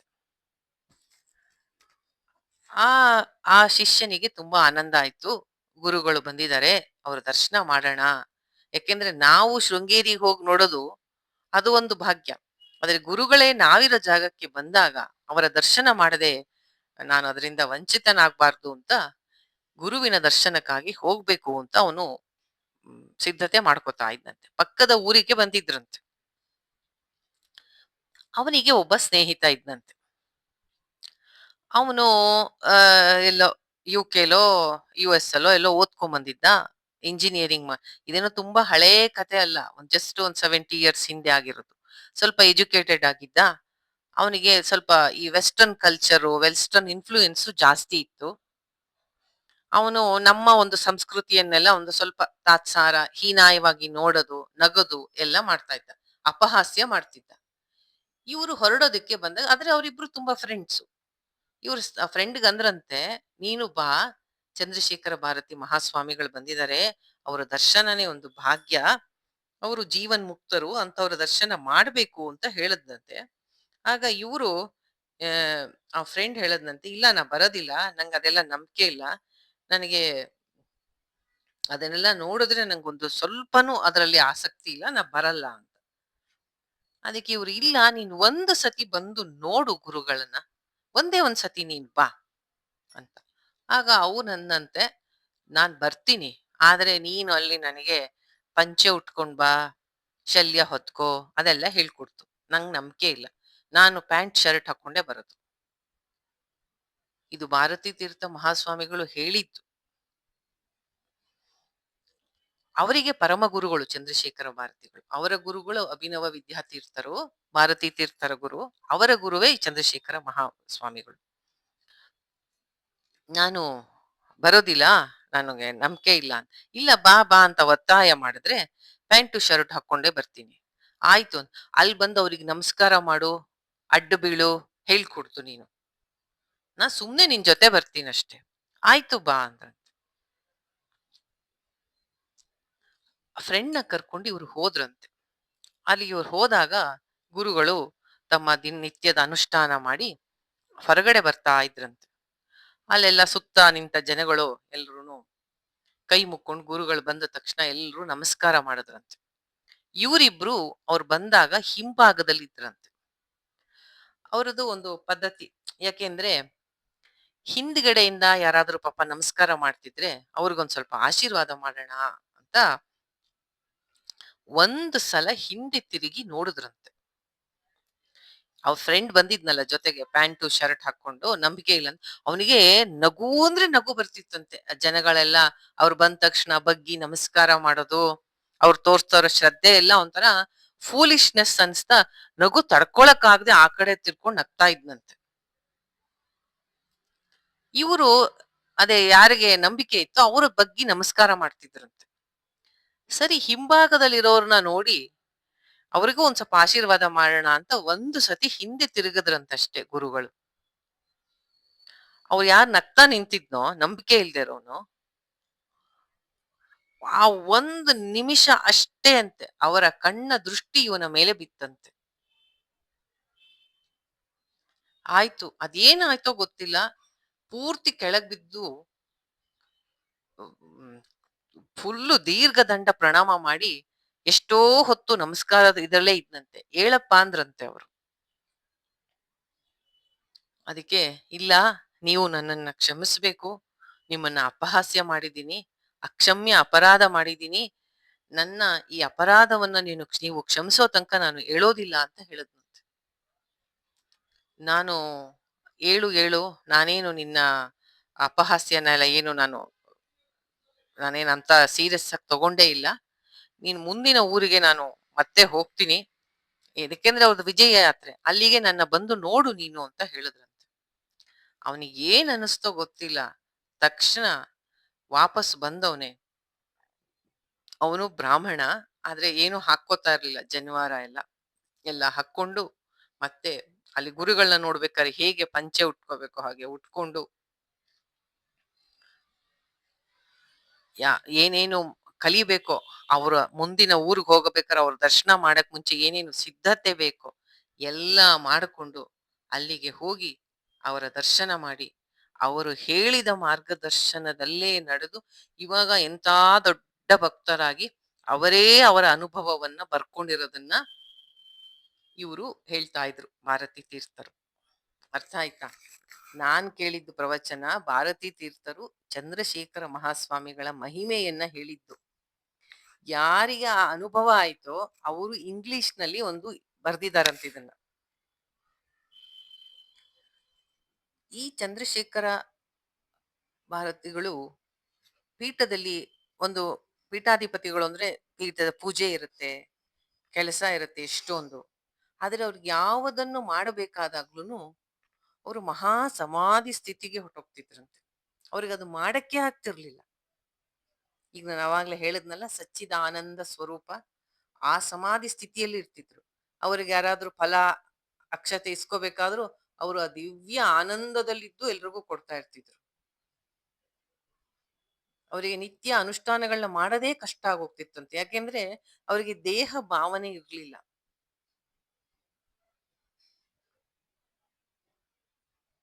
ನೀವೆಲ್ಲ ಆಮೇಲೆ ಬೇಕಾದ್ರೆ ವಿಕಿಪೀಡಿಯಲ್ಲಿ ಹಾಕಿ ನೋಡಿ, ಚಂದ್ರಶೇಖರ ಭಾರತಿ ಸ್ವಾಮಿಗಳು ಶೃಂಗೇರಿ ಪೀಠ ಅಂತ ಹಾಕಿ ನೋಡಿ, ಅವರ ಬಗ್ಗೆ ಪೂರ್ತಿ ಡೀಟೇಲ್ಸ್ ಬರುತ್ತೆ. ಅವರು ಹೀಗೆ ಯಾವಾಗಲೂ ಆತ್ಮದಲ್ಲೇ, ಆತ್ಮಜ್ಞಾನದಲ್ಲೇ ಅಥವಾ ಆತ್ಮ ಆನಂದದಲ್ಲೇ ಮುಳುಗಿರ್ತಿದ್ದರು. ಅವರಿಗೆ ಈ ಕೆಲಸಗಳೆಲ್ಲ ಮಾಡೋದಕ್ಕೆ ಕಷ್ಟ ಆಗ್ತಿತ್ತಲ್ಲ. ಆದ್ರೆ ಅದು ತುಂಬಾ ಪ್ರಸಿದ್ಧವಾದ ಶೃಂಗೇರಿ ಪೀಠ. ಗುರುಗಳು ಈ ತರ ಸರಿಯಾಗಿ ಅನುಷ್ಠಾನ ಮಾಡಲ್ಲ ಅಂದ್ರೆ ಎಲ್ಲಿ ಶೃಂಗೇರಿ ಮಠಕ್ಕೆ ಕೆಟ್ಟ ಹೆಸರು ಬಂದ್ಬಿಡುತ್ತೋ ಅದನ್ನ ಹೊರಗಡೆ ಹೇಳಂಗೂ ಇಲ್ಲ. ಆಗಿನ ಆಡಳಿತಾಧಿಕಾರಿಗಳು ಮೈಸೂರು ಮಹಾರಾಜರಿಗೆ ಕಂಪ್ಲೇಂಟ್ ಅನ್ನ ಕೊಟ್ರಂತೆ, ಈ ತರ ಆಗ್ತಾ ಇದೆ, ಏನ್ ಮಾಡೋದು ಅಂತ. ಆಗ ಮೈಸೂರು ಮಹಾರಾಜರು ಒಬ್ಬ ನಿಮ್ಹಾನ್ಸ್ ಇಂದ ಡಾಕ್ಟರ್ನ ಕಳ್ಸಿದ್ರಂತೆ. ಏನಾದ್ರೂ ತಲೆಗಿಲೆ ಸರಿ ಇಲ್ವಾ ಇವ್ರಿಗೆ, ಚೆಕ್ ಮಾಡ್ಸೋಣ ಅಂತ. ಅದು ಹಂಗೆ ಜಗತ್ತಿನ ನಿಯಮ. ಯಾರು ಆ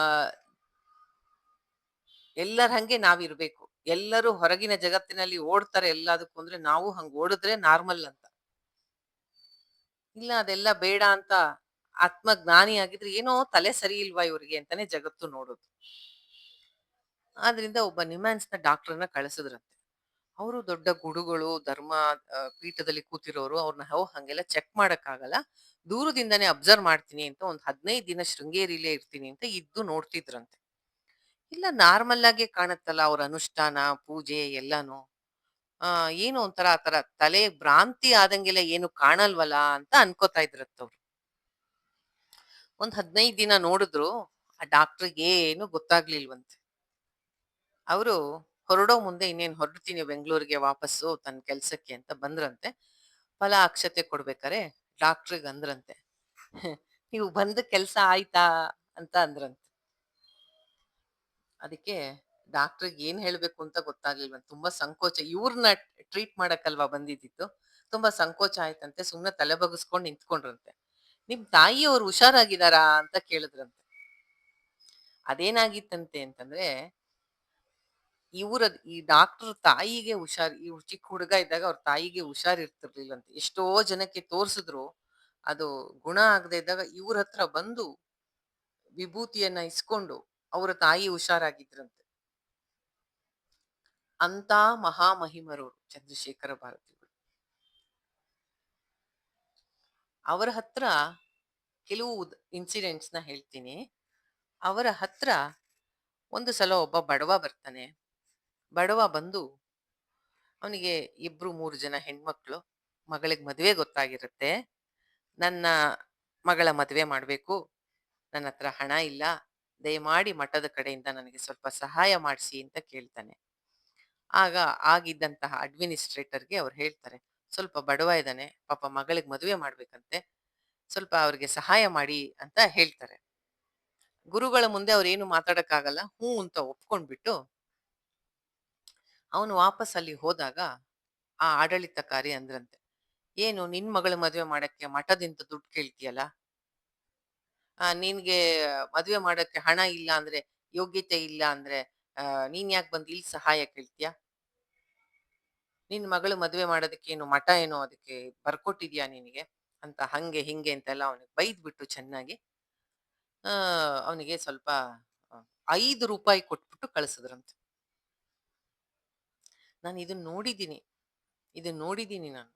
ನಾವು ಕ್ಲಾಸಿಂದೆಲ್ಲ ಗೀತೆ ಹೇಳಕ್ ಹೋಗಿದ್ವಲ್ಲ ಉಡುಪಿಗೆ. ಅದು ಹೇಳ್ಬಾರ್ದು ಆ ತರ. ಆದ್ರೆ ನಾನು ಕಣ್ಣಾರೆ ನೋಡಿದ್ದೀನಿ ಅದನ್ನ. ಗೀತೆಯನ್ನ ಹೇಳಕ್ ಹೋದಾಗ ಗೀತೆ ಎಲ್ಲ ಹೇಳಿದ್ವಿ. ಆಮೇಲೆ ಗುರುಗಳ ಹತ್ರ ಹೋದ್ವಿ. ನಾವು ಗೀತಾ ಹೇಳಿದ್ವಿ ಅಂತ ಹೇಳಿದಾಗ ನಮ್ಗೆಲ್ರಿಗೂ ಫಲ ಅಕ್ಷತೆ ಕೊಟ್ರು. ಆಮೇಲೆ ನಮ್ಗೆಲ್ಲ ಹೇಳಿದ್ರು, ನೀವೆಲ್ಲರೂ ಪುತ್ತಿಗೆ ವ್ಯಾನ್ ಅರೇಂಜ್ ಮಾಡ್ತೀವಿ. ನಮ್ ಪುತ್ತಿಗೆ ಮಠ ಇದೆ, ಅಲ್ಲಿ ಹೋಗಿ ನೋಡ್ಕೊಂಬನ್ನಿ, ನರಸಿಂಹ ದೇವ್ರಿದೆ ಅಂತ ಹೇಳಿದ್ರು. ಸರಿ ಅಂತ ನಾವೆಲ್ಲ ಕಾಯ್ತಾ ಇದ್ರೆ ಅವ್ರ ಮುಂದೆ ಹೂ ಅಂತಾರೆ ಅವ್ರ ಅಸಿಸ್ಟೆಂಟ್ಗಳು. ಹಿಂದ್ಗಡೆ ಹೋಗ್ಬಿಟ್ಟು ಬೈಕೋತಾ ಇದ್ರು. ಇವ್ರೆಲ್ರಿಗೂ ಕಳಿಸ್ಬಿಡ್ತಾರೆ, ನಾವ್ ಯಾಕೆ ಇಲ್ಲಿ ಅರೇಂಜ್ ಮಾಡ್ಬೇಕು, ವ್ಯಾನ್ ಅರೇಂಜ್ ಮಾಡೋದು ಎಷ್ಟು ಕಷ್ಟ, ಅಲ್ಲಿ ತನಕ ಸುಮ್ನೆ ಗುರುಗಳು ಹೇಳ್ಬಿಡ್ತಾರೆ. ಓಹೋ, ಗುರುಗಳಿಗೇ ಈ ರೀತಿ ಆದರೆ ನಮ್ಮಂತ ಹುಲು ಮಾನವರ ಸ್ಥಿತಿ ಏನು ಅನ್ಕೊಂಡೆ ನಾನು ಅವಾಗ. ಅದೇ ತರ ಇಲ್ಲೂ ಆಗಿತ್ತು. ಆ ಪಾಪ 5 ರೂಪಾಯಲ್ಲಿ ಮದ್ವೆ ಮಾಡಕ್ಕಾಗತ್ತ ಅವನು? ವಾಪಸ್ ಬಂದಂತೆ. ಬಂದ್ಬಿಟ್ಟು ಗುರುಗಳ ಮುಂದೆ, ಗುರುಗಳೇ 5 ರೂಪಾಯಿ ಕೊಟ್ರು, 5 ರೂಪಾಯಿ ನಂಗೆ ಮದ್ವೆ ಮಾಡಕ್ಕಾಗಲ್ಲ, ನಿಮ್ ಮಠದ ದುಡ್ಡು ತಗೊಳಕ್ ತಪ್ಪು ಅನಿಸ್ತು, ತಗೊಳ್ಳಿ ವಾಪಸ್ಸು ಅಂತ ಅವಾಗಿನ ಕಾಲಕ್ಕೆ ವಾಪಸ್ ಕೊಡಕ್ ಹೋದ್ನಂತೆ. ಆಗ ಗುರುಗಳಂದ್ರಂತೆ, ಓ ಹಾಗೆ ಹೇಳಿದ್ರಾ ಆಡಳಿತಾಧಿಕಾರಿಗಳು, ಇರ್ಲಿ ಬಿಡಿ ಅಂತ ಹೇಳಿ ಅಲ್ಲಿ ಒಂದು ವ್ಯವಸ್ಥೆ ಇದೆ. ಈಗ ನಾವು ಯಾವಾಗ್ಲೂ ಪೂಜೆ ಮಾಡ್ಸಕ್ ಹೋದಾಗ ನೋಡಿದೀರ, ಈಗ ಭಿಕ್ಷಾ ವಂದನ ಪಾದುಕ ಸೇವೆ ಅಂತ 2 ಇರುತ್ತೆ. ಒಂದು ಮಠಕ್ಕೆ ಹೋಗುತ್ತೆ, ಒಂದು ಗುರುಗಳಿಗೆ. ಅವ್ರು ಏನಾದ್ರು ಯಾರಿಗಾರು ಕೊಡ್ಬೋದು. ಆ ತರ ಅವರ ತಟ್ಟೆಯಲ್ಲಿ ಅವಾಗ ಯಾರ್ಯಾರು ಅವತ್ ಬಂದಿದ್ರು ಅದೇನೇನು ಹಣ ಇತ್ತೋ ಅದೊಂದು ಬೆಳ್ಳಿ ತಟ್ಟೆ ಅಂತೆ. ಅವನಿಗೆ ಜೋಳಿಗೆ ಹಿಡಿಯಪ್ಪ ಅಂತ ಹೇಳಿದ್ರಂತೆ. ಅವನಿಗೆ ಅದನ್ನ ಹಾಕ್ಬೇಕಾರೆ ಕೈ ತಪ್ಪಿ ಆ ಬೆಳ್ಳಿ ತಟ್ಟೆನೂ ಬಿದ್ಬಿಡ್ತಂತೆ. ತಗೊಂಡ್ ಹೋಗು, ನಿನ್ ಮಗಳ ಮದ್ವೆ ಮಾಡು ಅಂದ್ರಂತೆ. ಅಂದ್ರೆ ಅವತ್ ತಮ್ಮ ಪಾಲಿಗೆ ಏನ್ ಬಂದಿತ್ತೋ ಅದನ್ನ ಅವನಿಗೆ ಕೊಟ್ಬಿಟ್ರಂತವ್ರು. ಅವರು ಪೂಜೆ ಮಾಡಕ್ಕೆ ಅಂತ ಆ ನರಸಿಂಹವನದಿಂದ ಶಾರದಾಂಬ ದೇವಸ್ಥಾನಕ್ಕೆ ಬರೋ ಮುಂದೆ ಎಷ್ಟೋ ಸತಿ ದಾರಿಲಿ ಒಂದು ಹಸು ಸಿಕ್ಕ್ರೆ ಅದನ್ನೇ ಪೂಜೆ ಮಾಡ್ತಾ ಇದ್ಬಿಡೋರಂತೆ. ಅಂದ್ರೆ ಆತ್ಮವನ್ನ ಎಲ್ಲದರಲ್ಲೂ ನೋಡ್ತಾ ಇದ್ರು. ಸುಮ್ನೆ ನಾವು ಬರೀ ಹೇಳ್ತೀವಿ. ಆದ್ರೆ ಅವರು ಒಂದ್ ಹಸು ಸಿಕ್ಕ್ರೆ ಅದಕ್ಕೆ ಆಹಾರ ಕೊಟ್ಟು ಅಲ್ಲೇ ಶಾರದಾಂಬೆ ಇದ್ದಾಳೆ ಅಂತ ಅಲ್ಲೇ ಪೂಜೆ ಮಾಡ್ತಾ ನಿಂತ್ಬಿಡೋರಂತೆ. ಅವರು ದೇಹದ ಮೇಲಿನ ಒಂದು ಗಮನ ಇಲ್ದೆ ಸದಾ ಸಮಾಧಿ ಸ್ಥಿತಿಯಲ್ಲಿ ಇರ್ತಿದ್ರು. ಶಿಷ್ಯರು ದೇಹವನ್ನ ನೋಡ್ಕೋಬೇಕಾಗ್ತಿತ್ತು ಅವ್ರದ್ದು. ತುಂಬಾ ಇಡೀ ಶೃಂಗೇರಿ ಪೀಠದ ಮಾಣಿಕ್ಯ ಅಂತಾರೆ ಅವ್ರನ್ನ, ಚಂದ್ರಶೇಖರ ಭಾರತಿಗಳನ್ನ. ತುಂಗಾ ನದಿಯಲ್ಲಿ ಶೃಂಗೇರಿಯಲ್ಲಿ ಕೊನೆಗೆ ಅವ್ರು ಮಹಾ ಸಮಾಧಿ ಆಗಿದ್ದ ದಿನ ಶಿಷ್ಯರು ಅವ್ರ ಕೈ ಹಿಡದೇ ಇದ್ದಾರೆ. ಸ್ನಾನವನ್ನ ನದಿಗೆ ಮಾಡಕ್ ಹೋದವರು ಪದ್ಮಾಸನ ಹಾಕಿ ಕೂತಿ ತುಂಗಾ ನದಿಯಲ್ಲಿ ದೇಹ ತೇಲ್ಕೊಂಡು ಹೊಟ್ಟೋಯ್ತಂತೆ. ಬ್ರಹ್ಮರಂಧ್ರದಿಂದ ಬ್ರಹ್ಮ ಜ್ಞಾನಿ ಆಗಿರೋದ್ರಿಂದ ಜೀವ ಜೀವಾತ್ಮ ಪರಮಾತ್ಮದಲ್ಲಿ ಅಲ್ಲಿ ಬ್ರಹ್ಮೈಕ್ಯವಾಯ್ತಂತೆ. ಅಂತ ಮಹಾತ್ಮರು ಚಂದ್ರಶೇಖರ ಭಾರತಿಗಳು. ಅಂತವರ ಮಹಾ ಸಮಾಧಿ ಆಗಿದ್ದ ದಿನ ಮಹಾಲಯ ಅಮಾವಾಸ್ಯೆ. ನಾಳೆ ನೋಡಿ ಬೇಕಾರೆ ಶಂಕರ ಚಾನಲ್ ಹಾಕಿ ಅದರಲ್ಲೆಲ್ಲ ಅವ್ರ ಬಗ್ಗೆ ತೋರಿಸ್ತಾ ಇರ್ತಾರೆ.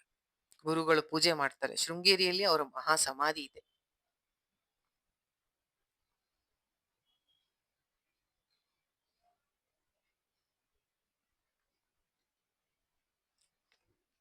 ನೋಡಿದೀರಾ?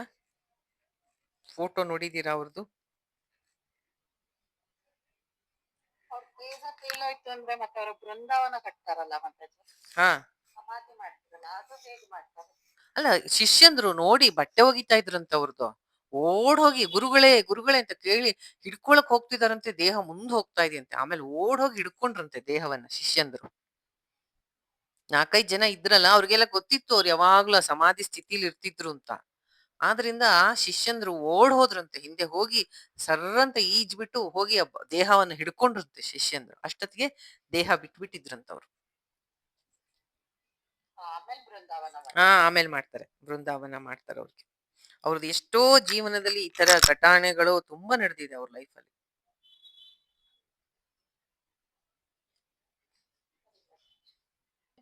ಆದ್ರಿಂದ ಕನ್ನಡ ಬಿಟ್ಟವ್ರಿಗೆ ಸಂಸ್ಕೃತ ಬರ್ತಿತ್ತು. ತಮಿಳ್ನಾಡಿಗೆ ಒಂದ್ಸತಿ ವಿಜಯ ಯಾತ್ರೆ ಹೋದಾಗ ಅಲ್ಲಿ ಮಾತಾಡ್ಬೇಕಾದಾಗ ಅವರು ಸಂಸ್ಕೃತದಲ್ಲಿ ಮಾತಾಡಿದ್ರು, ಕನ್ನಡದಲ್ಲಿ ಮಾತಾಡಿದ್ರು. ಅಲ್ಲಿ ಆಡಿಯನ್ಸ್ಗೆ ಅದು ರಿಸೀವ್ ಆಗ್ಲಿಲ್ಲ. ಅವರೆಲ್ಲ ತಮಿಳಲ್ಲಿ ಮಾತಾಡಿ ಅಂತ ಅಂದ್ರು. ಅವರು ಒಂದೇ ಸಮ ಮನಸ್ಸಿನಲ್ಲಿ ಶಾರದಾ ದೇವಿನ ನಾಪಿಸ್ಕೊಂಡು ಅವ್ರಿಗೇನ್ ತಮಿಳ್ ಬರ್ತಿರಲ್ಲ. ಆದ್ರೆ ಆಶ್ಚರ್ಯ ಅನ್ನೋ ಹಾಗೆ ಎಷ್ಟೋ ಹೊತ್ತು ತಮಿಳಲ್ಲಿ ಮಾತಾಡ್ತಾರಂತವ್ರು, ಅಲ್ಲಿ ಜನಕ್ಕೆ ಅರ್ಥ ಆಗ್ಲಿ ಅಂತ. ಅಂತಹ ಮಹಾಜ್ಞಾನಿಗಳವರು. ಅವರ ಜೀವನ್ ಮುಕ್ತರು ಅಂತಾರಲ್ಲ. ಕೆಲವರಿಗೆ ವಿದೇಹ ಮುಕ್ತಿ, ಜೀವನ್ ಮುಕ್ತಿ ಅಂತ ಎರಡಿದೆ. ವಿದೇಹ ಮುಕ್ತಿ ಅಂದ್ರೆ ದೇಹವನ್ನ ಬಿಟ್ಬಿಡ್ತಾರೆ, ಆಮೇಲೆ ಬ್ರಹ್ಮೈಕ್ಯ ಆಗ್ತಾರೆ.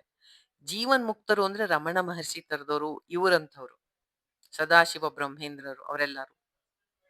ಅಂದ್ರೆ ಅವರ ಒಳಗಿನ ಕಾರಣ ಶರೀರ ಅವ್ರದ್ದು ನಾಶ ಆಗ್ಬಿಟ್ಟಿರುತ್ತೆ, ಅಜ್ಞಾನ ನಾಶ ಆಗ್ಬಿಟ್ಟಿರುತ್ತೆ. ಪ್ರಾರಬ್ಧಕ್ಕೆ ಅನುಸಾರವಾಗಿ ಸ್ಥೂಲ ಶರೀರ ಉಳ್ಕೊಂಡಿರುತ್ತಷ್ಟೆ. ಅದು ಆ ಜೀವನ ಎಂಡ್ ಆಗ್ಬೇಕಾದ್ರೆ ಆ ಪ್ರಾರಬ್ಧ ಮುಗಿದ ತಕ್ಷಣ ಆ ದೇಹ ನಾಶ ಆಗತ್ತೆ, ಅವರು ಬ್ರಹ್ಮೈಕ್ಯ ಆಗ್ತಾರೆ. ಅಂತವ್ರು ಇವರು ಚಂದ್ರಶೇಖರ ಭಾರತಿಗಳು. ನಾಳೆ ಸಿಕ್ಕರೆ ಅವ್ರದ್ದು ಫೋಟೋ ಇದು ಹಾಕಿರ್ತೀನಿ ನೋಡಿ ಗ್ರೂಪಲ್ಲಿ. ಚಂದ್ರಶೇಖರ ಭಾರತಿಗಳನ್ನ ಅವಧೂತರು ಅಂತಾನೆ ಅಂತ ಇದ್ರು. ಅವಧೂತ ಚರ್ಯೆ ಅಂದ್ರೆ ದೇಹದ ಮೇಲಿನ ಜ್ಞಾನವೇ ಇರ್ತಿರ್ಲಿಲ್ಲ.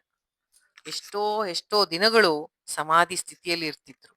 ಶಿಷ್ಯರು ದೇಹವನ್ನ ರಕ್ಷಣೆ ಮಾಡೋಕ್ಕೋಸ್ಕರ ಅವ್ರಿಗೆ ಊಟ ಮಾಡಿಸ್ಬೇಕಾಗ್ತಿತ್ತು, ಅಥವಾ ಬಾಯಿಂದ ಹಾಲು ಹಾಕ್ಬೇಕಾಗ್ತಿತ್ತು. ರಮಣ ಮಹರ್ಷಿ ತರಾನೇ.